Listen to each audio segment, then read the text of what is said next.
असुर गजमुख સૌથી શક્તિશાળી અને ધનવાન બનવા માટે ભગવાન શિવની કઠોર તપસ્યા કરે છે। વર્ષો પછી શિવજી તેની તપસ્યાથી પ્રસન્ન થઈને તેને વરદાન આપે છે કે તેને કોઈપણ શસ્ત્રથી મારી શકાય તેમ નહીં। વરદાન મેળવી ગજમુખ અહંકારમાં ભરાઈ જાય છે અને તેની શક્તિનો દુરુપયોગ કરીને ત્રિલોક પર કબજો જમાવવાનું વિચારે છે।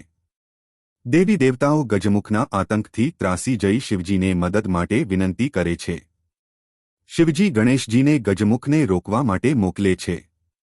ગણેશજી ગજમુખને સમજાવવાનો પ્રયાસ કરે છે, પરંતુ તે નહીં માને। અંતે બંને વચ્ચે ભયાનક યુદ્ધ થાય છે। યુદ્ધમાં હાર્યા પછી ગજમુખ મૂષક રૂપ ધારણ કરી ગણેશજી પર હુમલો કરે છે। ગણેશજી તેને કાબૂમાં લઈ તેને હંમેશા માટે મૂષક રૂપમાં ફેરવી દે છે। આ પછી ગજમુખ ગણેશજીનો વાહન અને પ્રિય મિત્ર બની તેમની સેવા કરવાનું શરૂ કરે છે।